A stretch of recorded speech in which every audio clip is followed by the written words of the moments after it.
মায়াপুরে রথযাত্রার আগের দিনের বিকেল এটা। খুব সুন্দর ওয়েদার পেয়েছিলাম আমরা।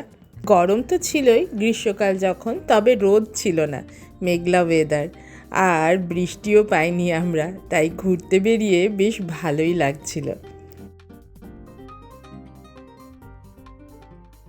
যেখানে আমরা ছিলাম ওই ইসকনের ক্যাম্পাসে, সেখান থেকেই সমস্ত ধরনের সাইট সিনের বুকিং করার ব্যবস্থা ছিল সেরকমই। এই বুকিং করে নিয়ে আমরা এখন যাচ্ছিলাম গঙ্গা ভ্রমণে। হ্যাঁ, নৌকা করে। আর গঙ্গার নাম এখানে ভাগীরথী নদী।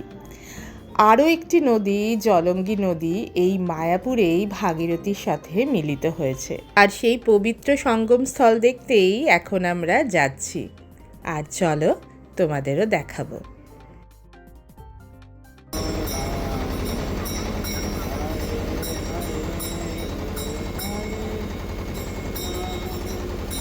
নৌকায় নাম সংকীর্তনের টিমও ছিলেন।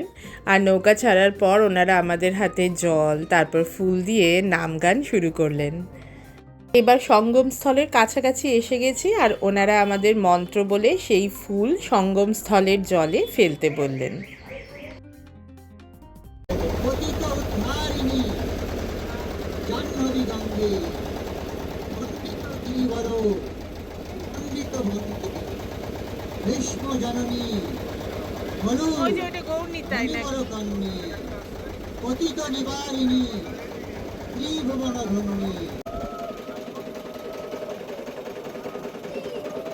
ত্রিবেণী সঙ্গম, সামনে যেটি সবুজ কালার দেখছেন, এটি হচ্ছে জলঙ্গির। এটি সরস্বতী বলা হয়। গির শব্দ অর্থ বিনা, বিনাকে বাজায়। আমাদের দেশে গঙ্গা একটি, এখানে নাম ভাগীরথী। বলুন হরে কৃষ্ণ কৃষ্ণ কৃষ্ণ হরে হরে, হরে রাম রাম রাম হরে হরে। ওনাদের কথাটা কতটা শুনতে পেলে জানি না, তবে এখানকার এই লোকাল মানুষদের বিশ্বাস বলছে এটাকে ত্রিবেণী সঙ্গম। গঙ্গা নদী, জলঙ্গি নদী আর সরস্বতী নদী যা নাকি চোখে দেখা যাচ্ছে না, সেটিরও মিলনস্থল এটি। যাই হোক, এই পবিত্রতা বা ভক্তি মনে তো শান্তি আনেই, আর এই দৃশ্য যেন দেখেও শান্তি। জলঙ্গি নদীর জলের কালারটা দেখো, আর একই জায়গাতেই গঙ্গা জলের কালারটা দেখো। এবং এই দুই নদী মিলিত হয়ে পরবর্তী অংশের নাম হচ্ছে হুগলি নদী। আর আমরা সঙ্গমস্থল থেকে ব্যাক করছি। টোটাল এই গঙ্গা ভ্রমণ ছিল 1 ঘন্টার মতন। 5টা নাগাদ আমরা স্টার্ট করেছিলাম, এবং ফেরার সময় ওনারা গঙ্গা আরতি করে আমাদের প্রসাদও দিলেন।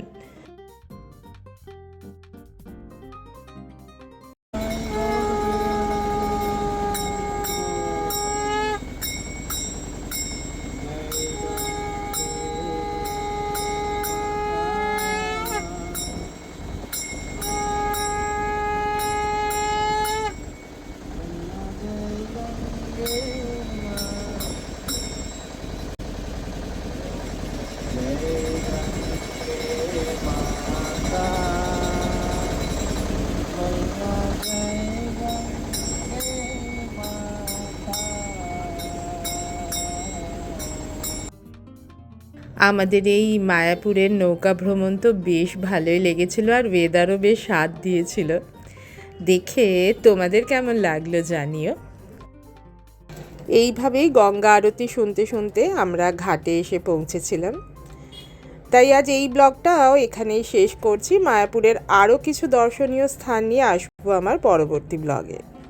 আজকের মতো তাহলে টাটা, সবাই খুব ভালো থেকো।